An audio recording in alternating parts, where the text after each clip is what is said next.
Hello and welcome into Loftside Banter. First and foremost, before we get into the show, one of the first things I want to mention is that I know I missed a show on Tuesday, Wednesday, and I apologize for that because I was a bit under the weather. That's the only downside with me doing this by myself for right now, is that I don't have any sort of backup to all those different things. So my apologies for not getting that out. We'll kind of touch on some games and stuff like that. Obviously, we'll do a basic review for the games from last week, and then we'll look at the games for four. The main one I'm going to get into is the Patriots. Obviously, I was there at the game, and the Patriots lost to the Steelers last week, 21-14, and everybody in this area seemed to kind of have the skies falling.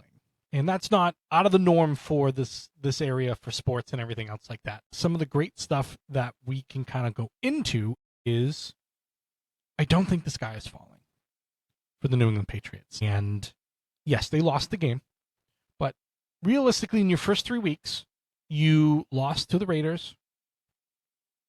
Okay, first game of the year, new coach, new everything else like that. Understand. Not a team I think you should have lost to, but you did. You come back and you beat Miami, who on paper is a much better team than the Vegas Raiders. Miami is a better team on paper than the Raiders, in my opinion, and you found a way to win. Now, you tried to give that game away too. And then this week, or last week, you did give a game away. 5 turnovers. The basic things that you should be doing as an NFL team is holding on to the football. And you, by far, beat the Steelers as far as the way the offense was moving. The defense played what looked like their best game, but you couldn't hold on to the football. And I'd rather have those problems right now than 5 weeks from now, obviously. So if this is part of the growing process with a new coach in place, you're still evaluating May, who looks really good, and you're still evaluating a lot of young players who are getting time. Will Campbell, your first-round draft pick, is playing and has been not elite. Let's not throw that word out yet. A very good left tackle so far. Some mistakes here or there, okay, but has looked really good. Jared Wilson, third-round pick, who was scheduled to be your center or backup center, is now your starting left guard. And he's probably going to be in that position for quite a while. You have Craig Woodson, your 4th-round draft pick, starting at safety. And again, there's going to be growing pains with that. He's made some mistakes. He's made some plays. He's looked good. Kyle Williams, you haven't seen. He's had a couple of catches this year. That's about it. But he's getting some playing time. Trevion Henderson, who did not fumble the football yet, looks like he will be good. Now he has to get more yards per carry and everything else like that. But this team is going to grow into the team that we hope that they be. That is my opinion. They are missing some pieces, and they're going to have the most cap room at the end of the season as well. But the money that they've spent on the players that they've put in place has looked really good. Robert Spillane, the linebacker, shaky first couple of weeks, couple of plays here and there during the game there where he was kind of getting beat on jukes and everything else like that. Again, not the most fleet of foot, but a tackling machine. Looked really good, had an interception as well. So if you can stop the turnovers, you win that football game. Plain and simple, you win that football game. Almost going away. So that is my opinion on that, and people need to understand, especially in this area, it's not quite the sky is falling yet. There has to be a learning curve. You're not drafting sure things. You are drafting players that need to develop. And this is the one thing in the NFL that I have felt has been lacking with practices being rolled back and padded practices and everything else. You're losing development. Those guys that are on the cusp that could learn this stuff and maybe take, look at I saw the clip of James Harrison, who was an undrafted free agent. He needed a few years on the practice squad to get to where he was. He's probably a Hall of Famer. If he didn't have those opportunities, he would not be where he is. He needed time to find the right character. He needed to find the right system. to do all that different stuff. That is what we're losing with the less practices and everything else like that in the NFL. The sure things are far less. There's a lot of really good players that are coming out that need that development, and you're giving them less of that. So the players that have tremendous upside, quote unquote, are the ones that are losing out. So that's my opinion on that. But we'll go into Thursday night's game, where the Seahawks on the road beat the Cardinals. Cardinals dropped to 2-2, 1-1 at home.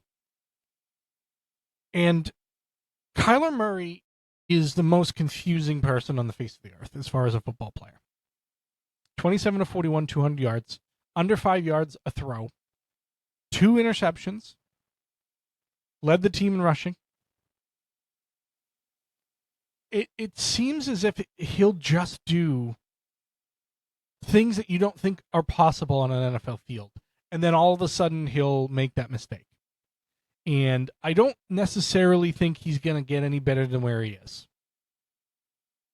I think Kyler Murray is who he's supposed to be.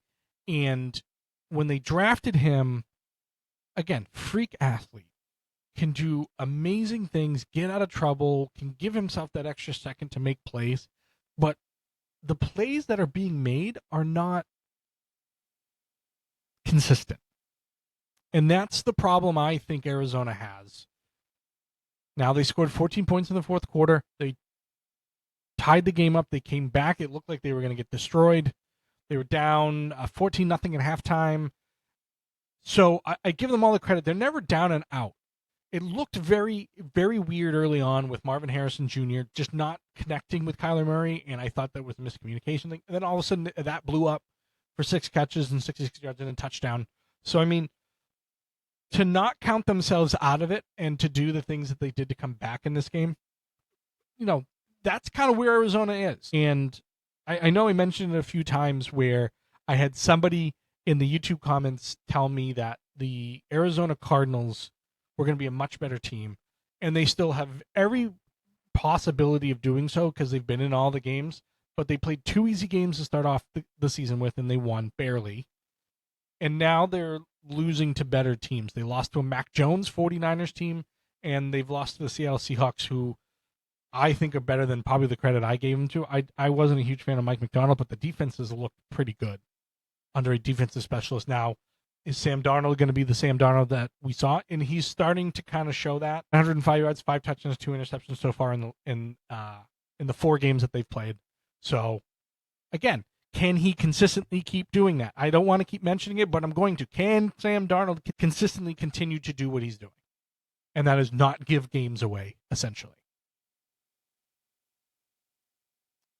1 o'clock games. Oh, sorry. Let's start with this one here. There is a game tomorrow at 9:30 a.m. on the NFL Network that's being played in Dublin.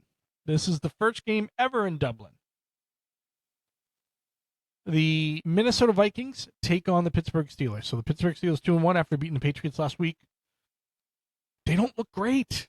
They don't. They lost to Seattle pretty handily. They beat a Jets team and a Patriots team with 5 turnovers. And all the credit in the world to forcing 5 turnovers.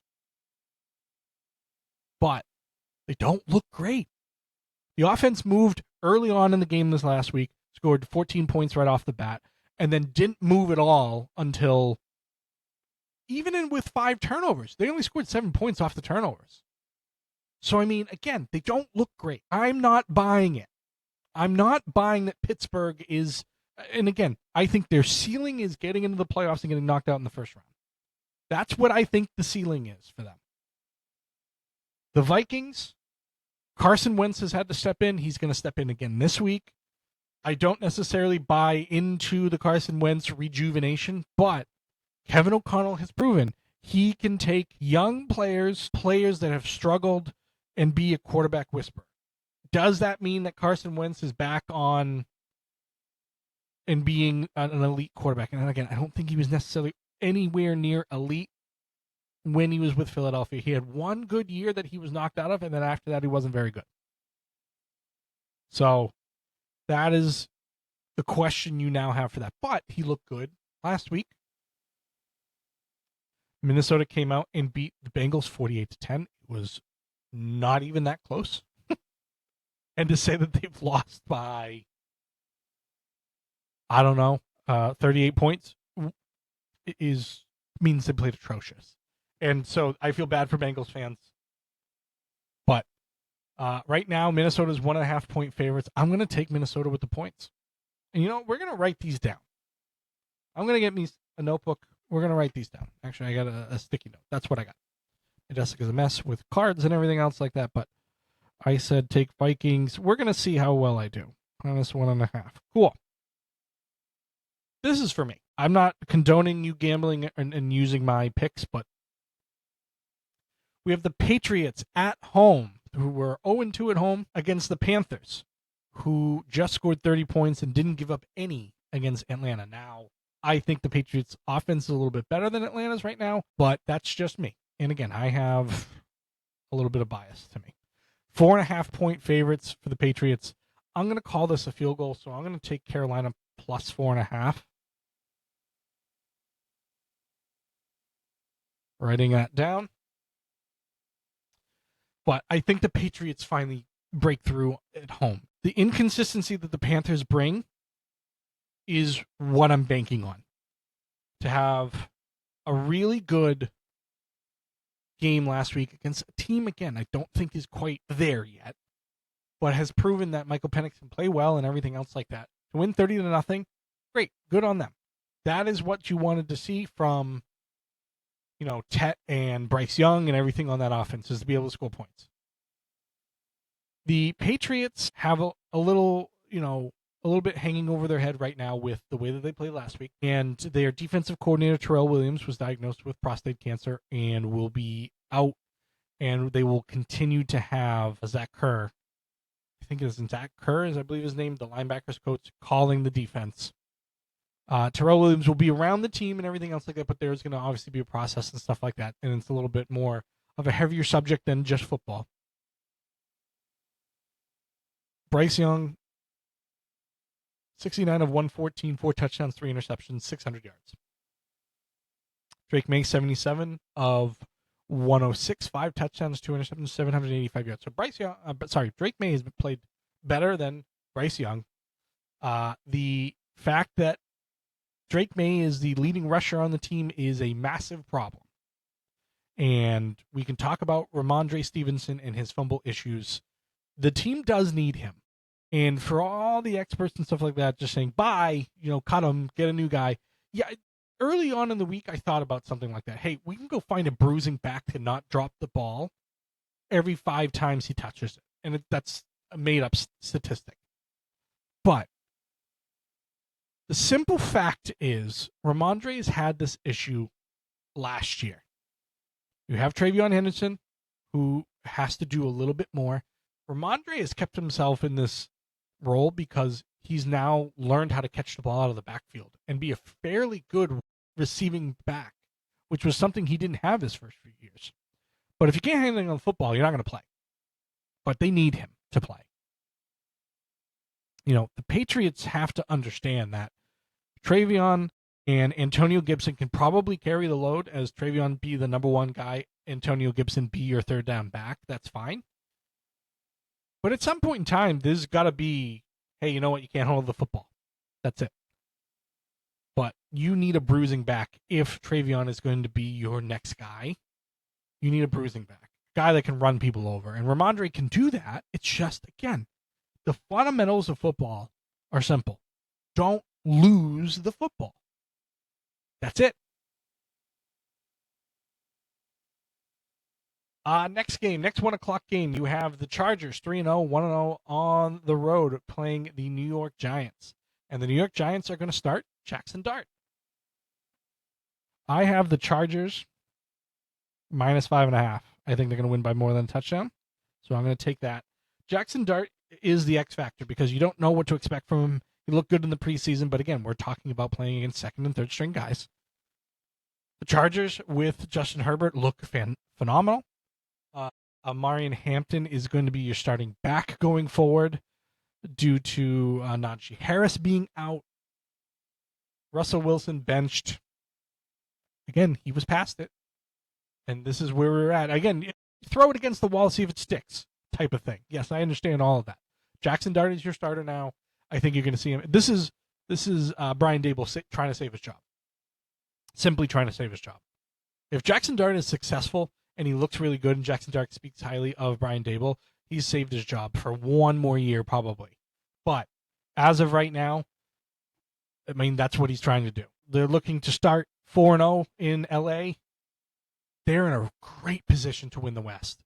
The first 3 games they had were against their division opponents, and they beat all of them. So they're at least 2 games up. You know, the Chargers having all 3 of their opponents the first 3 games, they're up by 2 games now. And I'm not saying Kansas City or Denver can't come back. I think the Raiders are the ones that are completely out of this already. But they've put themselves in a great position to win the West, the AFC West. And that's going to be the pick. The next 1 o'clock game, you have the 0-3 Tennessee Titans on the road against the Houston Texans. The Houston Texans are 6.5-point favorites. I think that's high, in all honesty.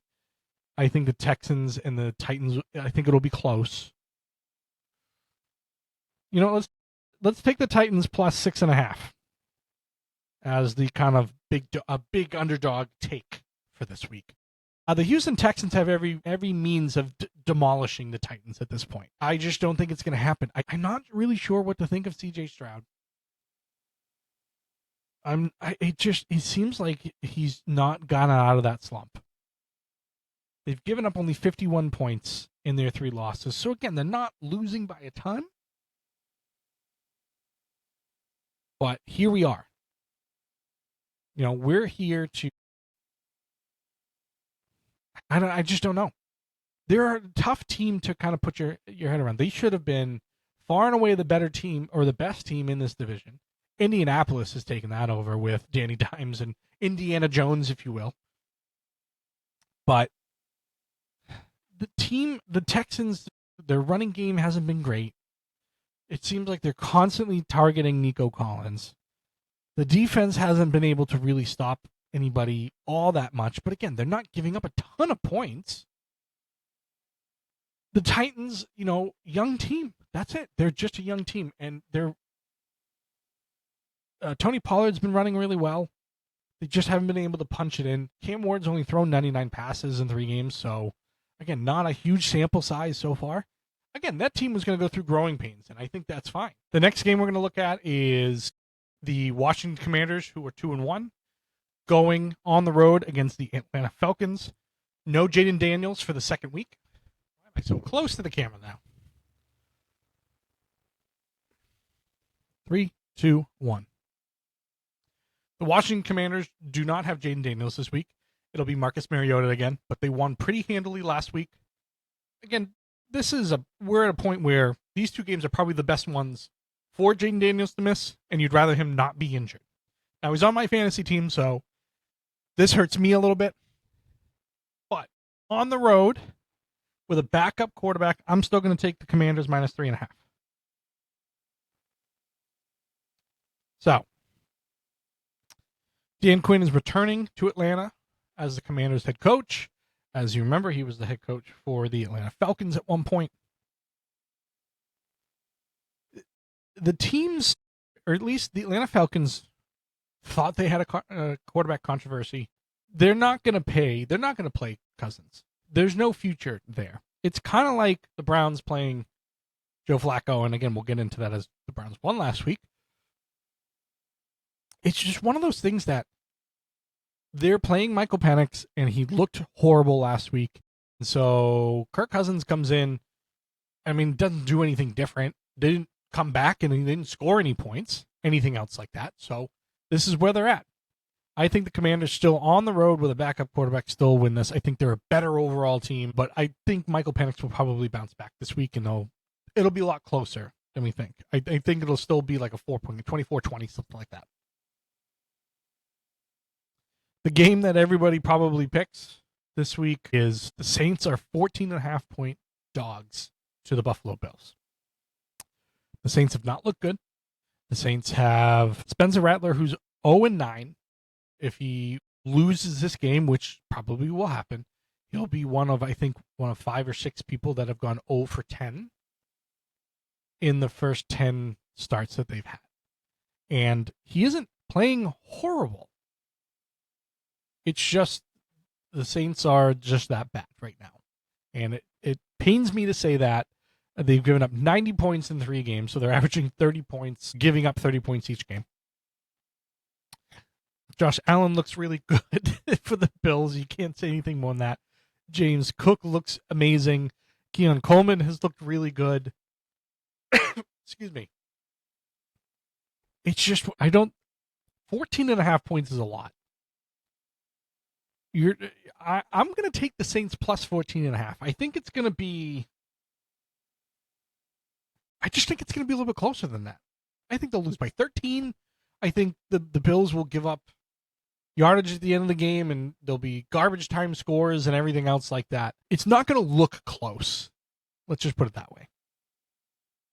Eagles 3-0 on the road against the 3-0 Tampa Bay Buccaneers. The Buccaneers need to win a game not within the last 2 minutes. The Eagles need to not be that far down like they were last week and have to come back. It's going to be interesting how this game goes. I think the Eagles are going to, let's see, the Eagles are 2.5-point favorites. I'm going to take the Eagles. -2.5. The Bucs just don't want to play until it's 2 minutes before the half or anything else like that.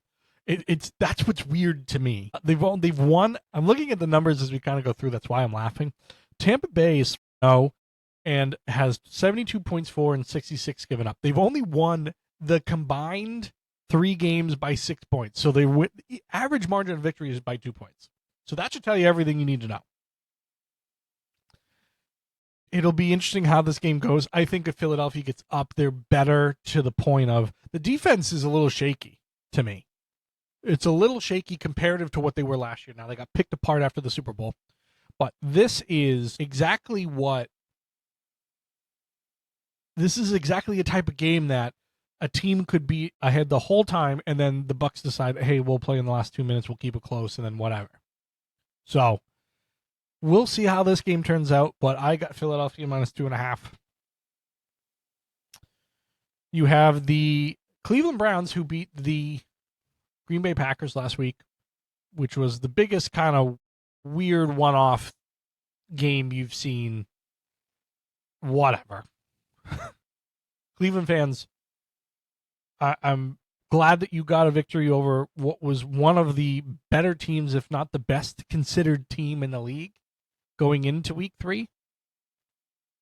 But it doesn't get you any closer.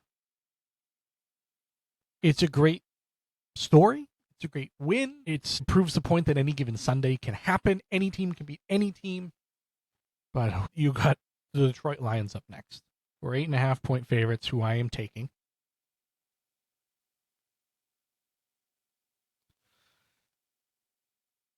Joe Flacco, 2 touchdowns, 4 interceptions. Again, I understand the best chance to win now is with Joe Flacco. But he's not going to be your quarterback past this year. I don't see it that way anyway. He's not playing awful. He's not past it. He's in the twilight of his career, but he's not past it. Not like Russell Wilson is. Quinshon Judkins has looked great since starting.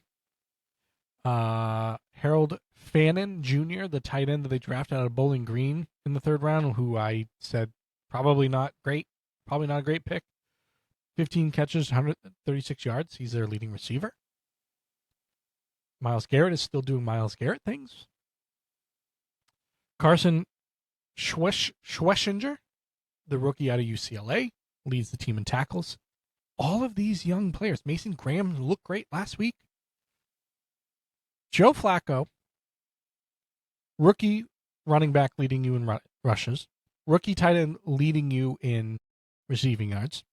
Myles Garrett just being Myles Garrett. Rookie linebacker leading you in tackles. Your first-round draft pick, defensive tackle, looks really good last week. That is a positive for the Cleveland Browns. A huge positive that all of these rookies are performing and leading in these statistics. Now, somebody has to lead. I get that. But all of your rookies and all of your young players and your cornerstone player are all up there on your team. That is kind of what you want to see in a year that is probably going to be building.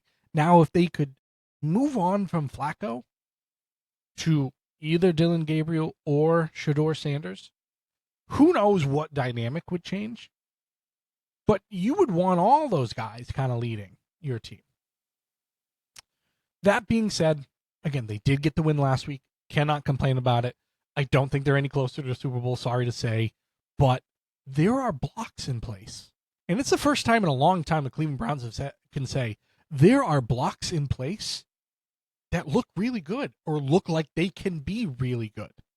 So, who knows what's going to happen with that? Moving on to the 4 o'clock games, we have what looks like is Brock Purdy's going to come back. Mac Jones did a serviceable job. Cannot say. So I should probably backtrack. The Jaguars going to San Francisco. San Francisco is 3-0. Jaguars are 2-1. Trevor Lawrence, 4 touchdowns, 4 interceptions. Not great. Travis Etienne looks pretty good, 270 rushing yards so far. They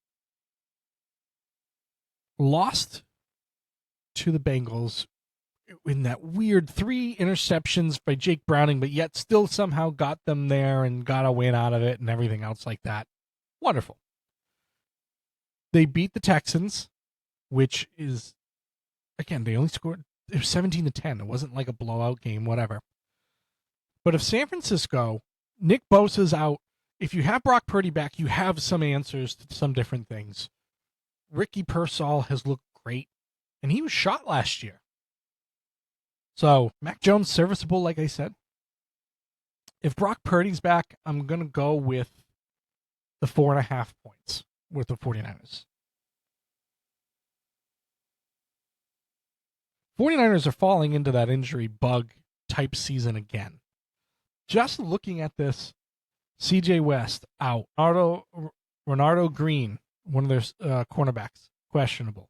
Jordan Watkins out. Nick Bosa IR for the rest of the year. Mac Jones questionable with a knee issue. Let's go to San Francisco here. Let's look at everything that they've been reporting. Like I said, CJ West, blah, blah, blah. Nick Bosa out. Ricky Pearsall, questionable with a knee injury. Juwan Jennings is listed questionable with a shoulder ankle. Brandon Ayuk is still out. Spencer Burford, offensive tackle, out. Ben Barch, on injured reserve, guard. George Kittle is still on injured reserve. Jacob Robinson, injured reserve. Kevin Givens, another defensive tackle, injured reserve. They're just falling into this injury. And it sucks because they have a good team put together. They finally paid the quarterback. They finally did all those different things. And yet here they are, again, going through injuries. Some guys are going to come back. Kittle's going to come back. Ayuk's going to come back.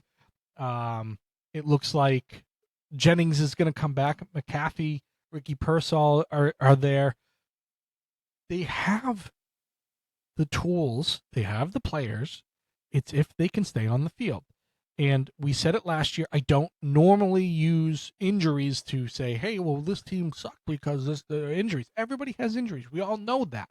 However, the 49ers had a lot last year and couldn't put it together with the depth they have or lack thereof.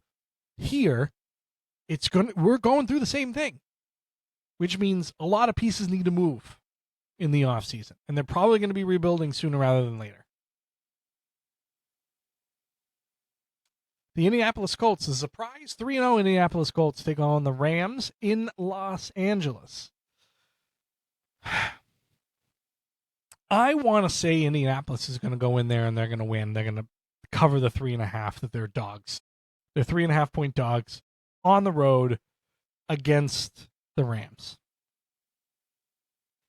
Jonathan Taylor looks like Jonathan Taylor. Michael Pittman has looked really good. The 1 year I don't keep him as a keeper because I kept him for 2 straight years on my team. Daniel Jones, 3 touchdowns, no interceptions, 800 yards passing. The defense, not giving up a ton. 56 points so far. They've scored 103. I believe they've punted like 3 times this whole season. I think it's going to be really tough against the Rams. I think the Rams are going to win and cover the 3.5. This could be one of those games where I look at it going forward and go, why did I ever pick against the Colts again? The Rams have the talent that's there. They have Matthew Stafford playing well, Puka Nacua looking amazing, Kyron Williams playing really well. The defense, let's see, they're 2-1, 61 points. Okay, so they've given up a few extra points, 5 extra points. They're not scoring in the bunches that we're used to seeing the Rams being able to do, but I think they win at home. I think there needs to be a wake-up call somewhere for the Colts. And I don't necessarily mean a wake-up call to the point of they're going to then start to be worse or lose a bunch of games in a row, whatever. I think a wake-up call is they're just not going to go undefeated. I think we're aware of that. I think there are going to be lessons that need to be learned. I think Daniel Jones is still going to make a Daniel Jones play at some point, but he does look good, and I think he's playing at an MVP level right now. If you would have said to me 2 years ago, 2, maybe even 3, Daniel Jones MVP in the same sentence, I would have laughed at you. This year, he's looked really good.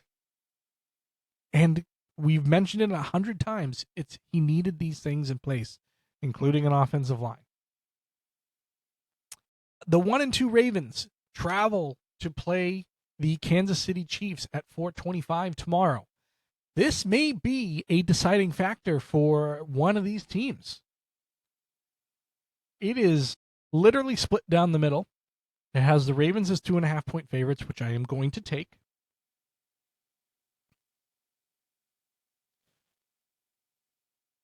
I think Baltimore is the better team. I think they have more talent. I think they've run into... Who did they lose to last week? That was the question. The Lions. They've lost to the Bills and the Lions.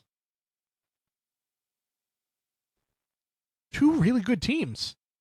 Now, to me, this is somewhat on Lamar and somewhat on the Ravens for not having that gene of finding a way to win. They've struggled with that, and I hate putting just a quarterback in that sentence because they're the face of a franchise, obviously, and everything else like that. But this team cannot find a way to win against good teams in different situations, whether it's regular season or playoffs. They've proven it. The Kansas City Chiefs have proven that they can win. They just don't look good this year. Kansas City's 1-2. They've given up 56 points. They've scored 60, so they still have a plus points for. Their leading receiver is Tyquan Thornton, who is a Patriot. Drafted by the Patriots in the second round, speedster. Never utilized in that sense. 9 receptions, 171 yards. You know, we're looking at a team that is aging in some sense. Patrick Mahomes is only 30, but there are other parts of this team that are aging. And there are injuries in places that you really need some players. Rasheed Rice, out, suspended. Xavier Worthy, out. You lost the Chiefs. Let's see, the Chiefs. You've lost to the Chargers and the Eagles. Again, 2 very good teams. They won last week. They got off to Schneid. I just think the Ravens are better this year. Even on the road, I think they're better. Kansas City, I don't necessarily think they're going to miss the playoffs. Let's just pump the brakes there for a second. We've seen Bo Nix struggle. We've seen the Broncos struggle. We understand that the Los Angeles Chargers are in great shape right now. You don't really need to worry about the Raiders. You're probably finishing second in this division if you're the Chiefs. They can turn it around on a dime. They can do all of this stuff. But until that, we're looking at a team that's struggling. Now, they beat the Giants last week. Congratulations. But we're at a point where this team needs to put in at least a good game against the Ravens. If you're 1-3, you're in a spot. But you are the Kansas City Chiefs, and I'm going to continue to lean back on this until they're eliminated from the playoffs. They are the Kansas City Chiefs. They do have Patrick Mahomes. They do have Travis Kelce. They do have Nick Bolton. They do have all these weapons. At some point in time, and I will only believe it when they're dead and buried, they're going to be in a lot of trouble. A hard start to the year. Chargers have looked better than what people thought they were going to be comparative to the Chiefs. The Eagles are the Eagles of the defending Super Bowl champions. So we're at a point now where the Chiefs either are going to win this game and we're going to forget all about it, keep it close and go, okay, well, they're still right there, 1-3, or they're going to lose magnificently and by a lot, and then we're going to go, okay, the Chiefs are done. I won't say that until they are eliminated because of number 15, of number 87, of Andy Reid. Until they are dead and buried, they are the Chiefs. Next, Chicago Bears get a big win against the Cowboys last week. The Geno Smith-led Raiders lost to the Commanders 41-24. Again, backup quarterback in Marcus Mariota. The Bears, it'll be in Las Vegas. I think the Bears at 1.5 are the better team. I'm going to believe that they've started to turn a corner. And this is a good test of that. And we look at the Bears' schedule, and it was said by, I very much love Barstool. I very much love PMT. I very much love Big Cat and PFT and all the guys on that show. It's the one I listen to quite a bit. It's where I get a lot of my news for the Bears, I guess. We look at this team and where they're at. So, lost to the Vikings, lost to the Lions. 31-14 win over the Cowboys. Again, big win there. Raiders up next, 2-2. Commanders, depending on where Jaden Daniels is, I think they're at the Commanders. So they're on the road for that one as well on a Monday night. It looks like a Monday night football game. Then you have the Saints, the Ravens, the Bengals, the Giants, the Vikings, the Steelers. So if I'm looking at the 1, 2, 3, 4, 5, 6, 7, 8, their next 8 games, I'm seeing 1 win, 2 wins, 3, 4, 5, possibly 6 games out of their next 8, which puts them at 7-4. I think 11 games in, 7-4 for the Bears, they would be ecstatic. The games I'm saying they're losing is at the Ravens and at the Commanders. I'm saying that's a loss because I think Jaden Daniels will be back. But they have the capability of beating the Saints, the capability of beating the Bengals without Joe Burrow. They have the capability of beating the Giants. They have the capability of beating the Vikings. It just depends on if you have J.J. McCarthy playing, where you're at there, everything else like that. And I think they have the ability to beat the Steelers. Then you have the Eagles and the Packers. All right, kind of back to reality probably for them. And then a win against the Browns.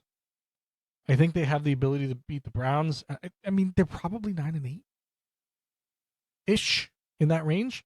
But again, a game here, a game there, a bounce. All right, they're not in bad shape. They just, asking the question of, is Caleb Williams the guy? Is Caleb Williams the guy? I said it late last week. At some point in time, you have to let somebody develop. And yes, number 1 overall pick. Yes, you want him to step in and start. Ben Johnson obviously has a great offense. It's a rookie quarterback with that type of offense, then getting a whole new offense. Yes, there's going to be growing pains. He has the pieces. let's see what happens. I think it's going to be a close game. I do. I don't think the Bears are going to blow out the Raiders by any stretch of the imagination. But the Raiders are also probably going to start thinking about Kenny Pickett soon. 4 touchdowns, 4 interceptions for Geno Smith, 67 to 106, 831 yards.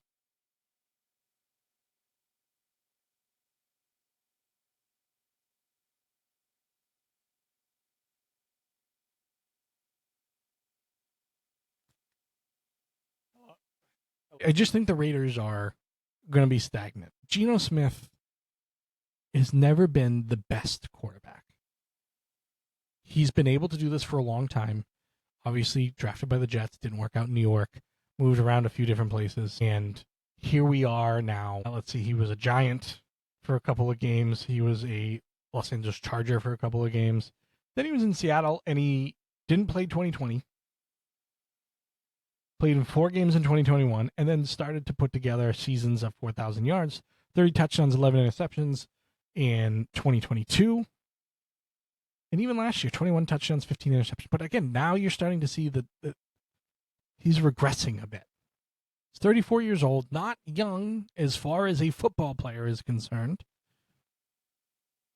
But I think you're going to see Kenny Pickett before the end of the year. Sunday Night Football. Green Bay Packers and Micah Parsons go back to Dallas to play the Cowboys. We have a 6.5 point Packers favorites, which I'm taking because I think they got a wake-up call last week against the Browns, and I think they're probably going to come out and destroy the Cowboys. Dak hasn't been great. He's been good since he's come back. Javonte Williams has looked pretty good. CeeDee Lamb is going to be out for this game. He's going to be out for a little while as well. Zach Tom, the offensive tackle, is out, and it looks like Javon Bullard might be out as well. Jaden Reed is obviously on the IR for the Packers. The Packers, I think, are just going to walk all over them on a Sunday night game. I think Micah Parsons is going to have a huge game. I think Dak without his number one weapon. Now you're talking about George Pickens as your guy.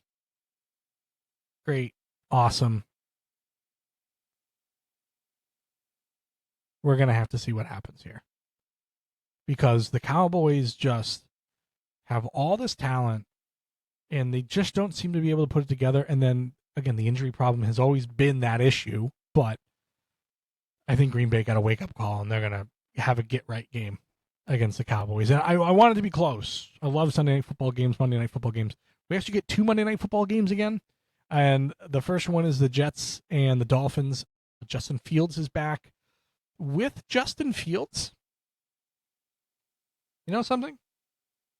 I'm going to take him as 2.5 point dogs on the road. I still believe in Justin Fields. I still believe that he can take over a game. Tyrod Taylor again didn't play bad in the absence. Tua and Devon Achane and Tyreek Hill and all these players on the Dolphins, they're going to have to wake up a bit, but that defense is suspect at best. Not that the Jets aren't, but they've both given up over 90 points so far this year. And then the Jets have a few guys that are out in Jermaine Johnson and Jarvis Brownlee Jr., who they just picked up from Tennessee, I think. Tyreek Hill is questionable. Jaren Waddle is questionable. Storm Duck is questionable. Justin Marshall is questionable. And Austin Jackson is out on IR. So I'm going to take the Jets just because I think I think that this is the one game that they could probably win right now. But the Dolphins have better talent on paper. We'll see what happens. And then the second Monday night game is the Cincinnati Bengals on the road to play the Denver Broncos, and the Denver Broncos are 7.5 point favorites.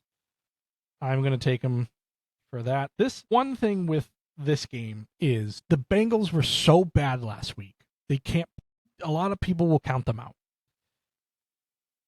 Jake Browning, I think, has the ability to wake up and be better than what he's shown. He just needs to find a way to do that.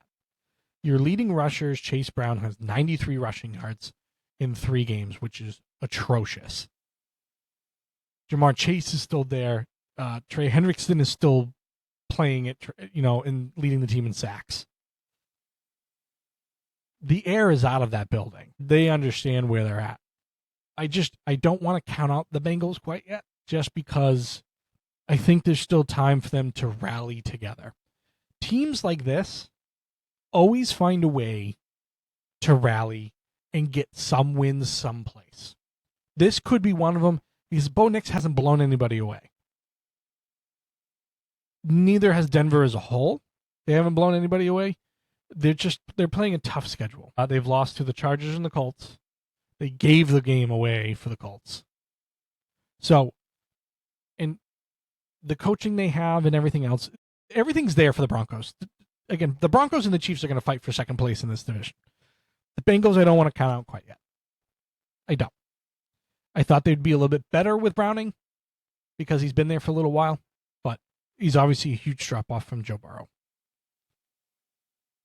So that's week 4 and the predictions that I have. I'll update everybody with the what I have for the lines and everything else like that. Ryder Cup has started. Right now, Europe is really beating you at Team USA. And again, this is a golf thing that Europe versus the United States, and I think they're up by 5 right now. So they play either singles or they play doubles and stuff like that, and it's based upon how many strokes that you win by and stuff like that. The Europeans are up 8.5 to 3.5 scoring. It'll be fine. You get a half for basically being within whatever. Barring a miraculous comeback by the United States, they're going to have lost the Ryder Cup 11 times in the past 15 Ryder Cups, which is, again, not great. But so that was on this weekend. You had college football you have great games this whole Saturday. Right now, Georgia Tech and Wake Forest. I was watching that before I came up here to do this. USC is up 32-31, but it's 4th and 1 for Illinois. Vanderbilt is winning. Ohio State and Washington, huge game. You have number 4 LSU against number 13 Ole Miss. You have, where's the other ones? You have Penn State, number 3 Penn State against number 6 Oregon for the whiteout in Pennsylvania there. Georgia, number 5 Georgia against number 17 Alabama. Notre Dame handled Arkansas pretty easily. We've seen Arizona State and Virginia beat ranked teams. Florida State fell. That Tommy Castellanos experiment in Florida State, I'm sure they still love him. I'm sure that he'll still start the rest of the way. But the one thing I want to warn everybody is Tommy Castellanos isn't the greatest quarterback. He couldn't make it at Boston College. I watched him at Boston College. I watched the mistakes that he was making with a Bill O'Brien offense. Yes, he was the most senior to walk in and to take over the starting role and had Heisman hopes to start off with. But 45 of 70, 848 yards. He's got a good completion percentage at 64%. 4 touchdowns, 3 interceptions. Is going to make those mistakes. So Florida State fans, if you're listening to this, understand from a Boston College fan, Tommy Castellanos isn't the guy you really want. He's the best you got right now, unless Kevin Sperry, who's your backup, is going to step up and play better. The other guy, Brock Glenn, sophomore, I thought he would be better. I thought when he was recruited he'd be better. But yeah, Tommy Castellanos is, again, you want him to be your starting quarterback, no problem. But he's going to make mistakes and not play well in games like he just did and lose them. And again, I don't think he necessarily lost the game for you. But that's college football this weekend. I'm spending the time here to record this so that and go right back downstairs to start watching college football again. Georgia Tech just tied the game 23-23, 2 seconds left, so they're still looking to be undefeated. So those are the big games we got now. And then we also have Boston College in California, that Atlantic Coast Conference rivalry. Anyway. Baseball. We had the Red Sox walk off to clinch a playoff spot yesterday against the Detroit Tigers, who were absolutely in free fall. I remember earlier this season, I called them one of the best team in the major leagues, and they have been in a free fall for a long time. The Guardians are going to win that division, it looks like. They are tied right now, 86 and 74, 86 and 74. If I go to the standings here, they are dead tied. It looks as if the difference in runs, I don't know if that necessarily, but the Detroit Tigers are 1-9 in their last 10, whereas the Guardians are 7-3. It looks like the Guardians right now, if the season ended right now, I believe they would be in, just by the standings here. But the Red Sox are going to get in as the third place team out of the AFC East. The Toronto Blue Jays are a half game back of the Yankees for the AL East title. It depends on who goes where, but I would be okay with the Red Sox playing the Yankees or the Blue Jays in the wild card. I'd be okay with that. If I look at the wild card right now, it is Toronto, who the Red Sox are plus 2 games over the Detroit Tigers, who are in that wild card spot, that next wild card spot. The Astros are 1 game back. So 4 wild card teams. The Guardians would win the Central as of right now. And then when we get into the postseason, we'll go over all of this stuff and everything else like that. The Red Sox need some guys coming back from injury. That's the thing that they need. Right now, their roster or depth chart I should look at here is we're obviously missing Roman Anthony. That's the big one. Pitching wise, I mean, they look pretty good. Connolly Early is your 4th starter right now. Who knows if he's going to make that, but he's made a couple of starts. Kyle Harrison has made some starts. I'm trying to see. He pitched 3 innings last night, gave up 3 runs, 6 strikeouts, 3 walks, 7 hits. That's got to be better. Now, if Kyle Harrison can move into the bullpen, that's fine. He also, on 920, 6 innings, 1 earned run, 5 strikeouts. So better that time around. It looks like he's going to be that 5th starter right now. I'm okay with Crochet, Bello, Lucas Giolito being your 3. If Kyle Harrison or Connolly Early are going to be the guys in your 4 and 5 spot now, in the playoffs you go with 4. So your 5th starter always reverts kind of into that long relief position. So we'll have to see what happens with that. I would be okay with Crochet, Bello, Giolito, and Harrison. I don't know if Connolly Early is the right guy, but again, there's so little on him scouting report wise. It may be one of those things where he runs out in that first series and he does really well, gets shelled, whatever, and then you make an adjustment from there. But looking at the roster, I'm trying to make sure there's nobody else that would be in that spot. I mean, those are your options. Peyton Toll is another guy, but he's in the bullpen right now. He's struggled a bit. He's given up earned runs, or at least a run, in the last couple of games that he's played.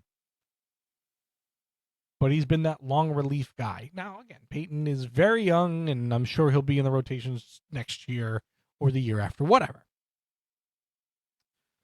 But that's where we are with the major leagues. That's where we are with college football. We've taken a look at the NFL. Cade Horton, who has just been put on the IL, ruling him out for the opening. So the rookie pitcher, who's looked pretty good this year, 11-4. He'll be out for the first shot. So the Cubs look like they're going to be in there. And then the other standings from the other side, the Mets are still trying to clinch. Let's see, wild card here. The Mets and the Cincinnati Reds are the 2 teams battling out. And again, if you would have told me the Cincinnati Reds would have been here, probably would have called you crazy. Hunter Green has looked really good. Andrew Abbott looked done pretty well so far for this team. Brady Singer, 14-11. So every time he pitches, he gets either a win or a loss. And then Ellie De La Cruz and some of the guys on this team, Ellie De La Cruz, Gavin Lux, they picked up Cabrian Hayes. They're not household names. And that's what's fun about them. Novelli, Marte, again, not a household name from the Cincinnati team or the Cincinnati area all know these players. For me, that's all a lot of new names. Sal Stewart. Gotta have a Sal, right? He looks like a Sal, too. Look up Sal Stewart. He looks like a Sal. But that's where we are with all these. The injury bug, obviously, in the NFL has bitten a lot of different players and stuff like that so far. CeeDee Lamb, Nick Bosa, as we mentioned so far. We're getting back into the start of hockey. So we'll have the Hockey Brothers come back on, maybe the first couple of hockey or Bruins. We'll talk about them a little bit as well. This is an exciting time where we're getting into the heart of college football, the heart of the NFL season. Hockey starting to build back up. On 10-8, the Celtics play a preseason game. Cool. We'll see where they're at. We're going to have basketball, and we're going to have a lot of people coming on. And then you'll see some differences back here.